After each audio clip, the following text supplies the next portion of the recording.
identified himself as a longtime Democratic staffer. It's not a Republican operative, a Democratic staffer who was working in Democratic offices at the time of the alleged leaking in 1617. This staffer was interviewed by FBI agents on several occasions and told those agents that then Congressman Adam Schiff was the one who approved the leaks to them. The image of Adam Schiff as a fearless truth-teller collapses the moment Megyn Kelly steps in. She cuts through the illusion, exposing him not as a crusader, but as the king of empty grandstanding and political theater. The bombshells he promised never landed. What the public got instead was a stream of melodramatic speeches and hollow accusations. Kelly strips away the carefully staged persona, revealing a career built less on leadership and more on chasing cameras, soundbites, and the shallow applause of Washington's echo chamber. A member began talking to the FBI in 2017 because he said he considered the leaks to be, quote, unethical, illegal, and treasonous. This is a Democrat staffer who is saying to the FBI he had a holy shit moment when he heard Adam Schiff give the order. These documents that outline the FBI's interview, like the FBI doesn't tape its interviews. They go back and they report what they heard. Adam Schiff has built his career as Washington's self-anointed detective, but instead of solving crimes, he invents conspiracies, clutches at shadows, and sells every hunch as if it were a smoking gun. Megyn Kelly doesn't just call him out. She peels back the layers of the Schiff persona, exposing a man who marketed himself as a fearless truth-teller but devolved into one of the Capitol's most shameless performers. Schiff isn't the voice of justice. He's the poster child for political theater, dramatic, over-rehearsed, and utterly hollow once the cameras stop rolling. To shock the world right now and defend Adam Schiff. In response to the heat he's getting for the following clip. It is an existential threat, Senator, and also asleep. I have not seen it yet, but from what I've heard about former FBI Director Ray, someone in the audience behind comments on 60 Pam Minutes regarding China is videotaping Adam Schiff asleep. In our own country, infiltrating our water systems, our natural gas lines. I defend Adam Schiff because these Megyn notes how Schiff mastered the serious face routine in every TV interview, eyes widened, voice lowered as if theatrics could replace facts. He dangled promises of collusion evidence so earth-shattering it would rewrite history, hinting at secrets as if he were guarding nuclear codes. But every grand tease collapsed into nothing. Again and again, Schiff's so-called investigations turned out to be less Sherlock Holmes and more Scooby-Doo-only without the big reveal at the end. Just speculation, smoke, and a vanishing act into thin air. I believe he's going to weaponize the DOJ to use it against his opponents. I believe that's what was done to him. Though, as we discussed with Alan Dershowitz and that now famous clip that went around where I said we need Steve Bannon, I'm not totally opposed to it. I'm going to be honest. Who would cry a tear if Adam Schiff actually got some sort of hassle thrown his way by the DOJ? Adam Schiff doesn't trade in truth, he trades in innuendo. His real skill isn't exposing corruption, but spinning narratives just long enough to keep his name in the headlines. Megyn Kelly drives the point home. If Schiff ever had evidence as explosive as he claimed, it would have come out years ago. Instead, he dragged out hearings, fed networks, soundbites, and cast himself as the lead in a political drama that never existed. He isn't a watchdog. He's the hype man for conspiracy theater. The group would leak classified information which was derogatory to the President of the United States, Donald J. Trump. Schiff stated the information would be used to indict President Trump. The whistleblower stated this would be illegal. And upon hearing his concerns, unnamed members of the meeting reassured that they would not be caught leaking classified information. What makes Adam Schiff such an easy target is the way he doubles down even after being proven wrong. Where most politicians at least attempt damage control, Schiff plows ahead as if the audience is too stupid to notice. Megyn Kelly tears into this arrogance, highlighting how he could stand in front of cameras, recycle claims that never materialized, and then spin the real problem as people daring to question him. It's the kind of shameless gaslighting you'd expect from a shady salesman trying to pitch a lemon as a luxury car. Schiff didn't just bend the truth, he treated it like a stage prop. Biden pardoned Adam Schiff at the end of his term. But unlike the one he gave to Hunter, it was a limited pardon. It was. And it only spoke to J6 and his work on the January 6th Select Committee. So it would not immunize him from any of the claims you and I are discussing right now, right? Megyn Kelly also zeroes in on Schiff's hypocrisy, which he wears like a badge of honor. Here's a man who claims to battle corruption while happily bending the system whenever it suits him, leaking selective tidbits to the press, pushing flimsy intelligence narratives, and turning hearings into his personal stage. For Schiff, the House floor isn't about legislation, it's his audition tape for HBO, always chasing that one dramatic soundbite to make the evening news. Kelly's takedown lands hardest here. Schiff's obsession with attention wasn't just embarrassing, it was destructive. While he paraded around as the self-styled savior of democracy, Congress was dragged through years of partisan theater that achieved nothing. Strip away the headlines, and his record is bare. Decades in office, yet his constituents can point to no real accomplishments. Schiff's legacy is outrage theater, polished, dramatic, and utterly empty. So walk us through what the 302 reports that the FBI wrote up after their interviews with this whistleblower say. Yeah, so let's give you a sense of who this person is. We don't know their name because the name is redacted, but we know their career. They're a career intelligence officer. So they started in the executive branch as an intelligence officer, and then they get detailed to the Democratic side of the House Intelligence Committee. Eventually, this person inherits as his boss, Adam Schiff, when Adam Schiff takes over as the Democrat minority ranking member on House Intelligence in 2016. And they're working for Adam Schiff, and somewhere in the beginning of the Russia collusion, false narrative building in America, he attends a meeting where Adam Schiff said, Schiff's career, if you can even call it that, was the impeachment saga. He squeezed every drop of camera time from those hearings, delivering speeches in a sanctimonious tone that made him sound less like a statesman and more like a failed actor fumbling through Shakespeare in a high school gym. Megyn Kelly skewers the performance for what it truly was: scripted outrage, designed not to reveal truth but to crown Schiff as the face of resistance. And like every production he's headlined, the finale fizzled. No history was changed. No grand conspiracy uncovered, just months of America's time wasted. Kelly points out that Schiff's problem isn't blatant lying, it's his reliance on verbal smoke and mirrors.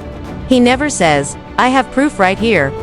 Instead, he hides behind phrases like, "the evidence suggests," or "there are signs to believe." Language that sounds authoritative until you realize it's an empty shell, giving him cover when nothing pans out. It's political sleight of hand. Say enough to spark outrage, but never enough to be held accountable. Schiff mastered the trick. Kelly exposes it for what— to the legal experts I've talked to, he's only immunized for what he did related from January 6-4 to 2021. So these things occurred in 17 and 18. You've got the mortgage issue, which is also based on our reporting, a story we broke last October on the counting two houses as his primary residence to get better mortgage deals. Those would fall outside of the pardon, according to the legal experts who've looked at it. And I suspect if those get to the case of criminality at some point, that there may be some legal challenges trying to test that pardon's. And then there's Schiff's obsession with Donald Trump, a fixation Megyn Kelly slices apart like a chef carving steak. Schiff built his entire brand on being the man who would take Trump down. Night after night, he popped up on TV, insisting Trump's downfall was imminent. That accountability was just around the corner. Years later, Trump is still standing, while Schiff is still recycling the same tired lines. That's not just humiliation.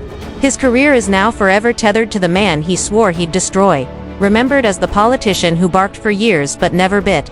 Kelly also zeroes in on Schiff's shameless fundraising off this obsession. Every ominous press conference, every grave warning about democracy on the brink, just happened to align with another email blast begging for donations. Schiff didn't just exploit fear, he monetized it. He turned paranoia into a subscription service, convincing followers to bankroll his endless soap opera. And what did they get for their loyalty? Nothing but empty promises and Schiff's smug face. We just have a whole criminal investigation of Donald Trump for having documents at Mar-a-Lago that might have classified information in them, and we just can't have that. We can't have classified information running around out there in the hands of people who aren't authorized. Meanwhile, this is the former president of the United States who can declassify everything. We were told that for 2 years straight, the past 2 years by Democrats. And now what you're saying is that one of the most vocal about that, Adam Schiff, had been at the helm of releasing classified information.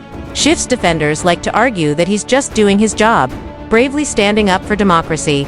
But Megyn Kelly calls that excuse exactly what it is: nonsense.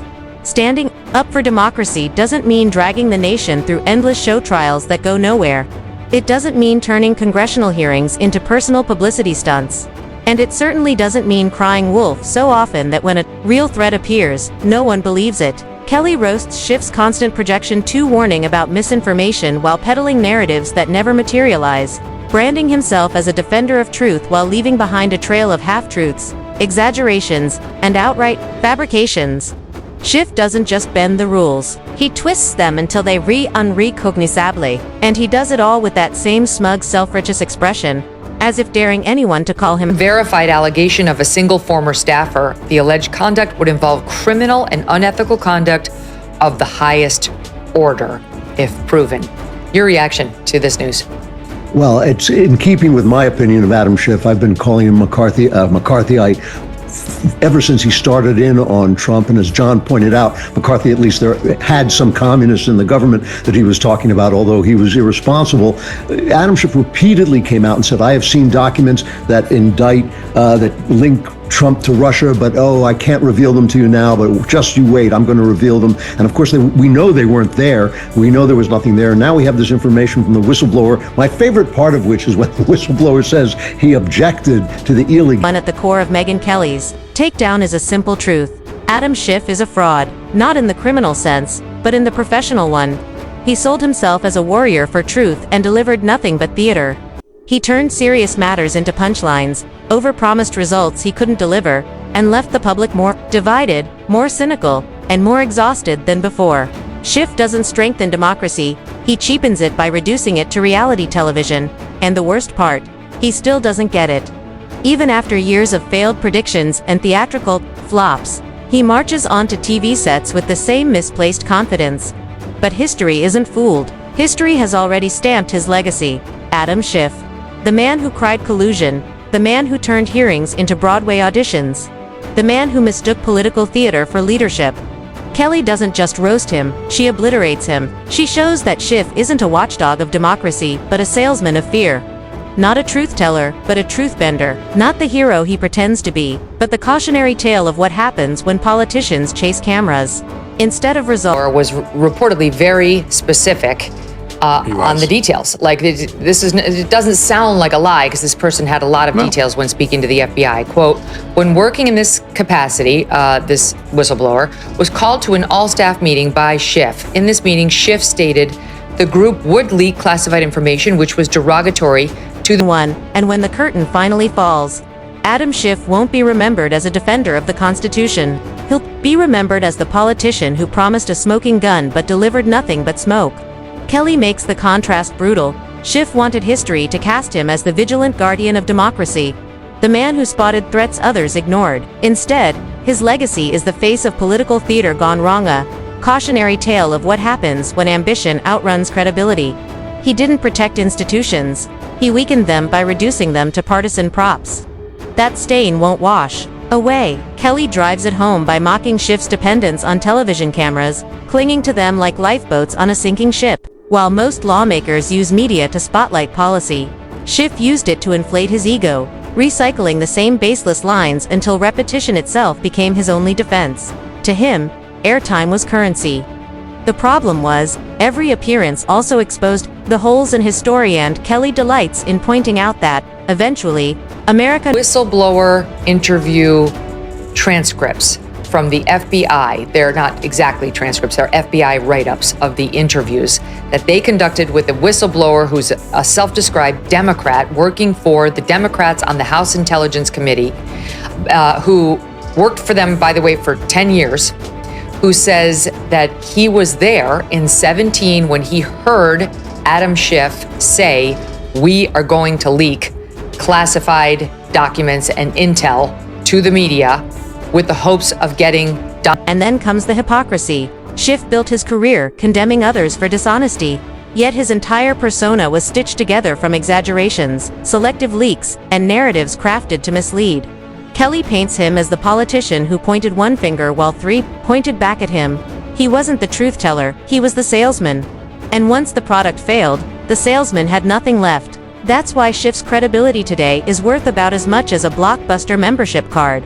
The real damage, Kelly notes, isn't just his empty promises, it's the gulf between Schiff's inflated self-image and his meager actual impact. Far from defending democracy, he chipped away at public trust, fueled division, and left Americans more cynical about government than ever. Kelly reframes him not as a guardian of truth but as a cautionary tale, proof that even the watchdogs are just chasing the same fam.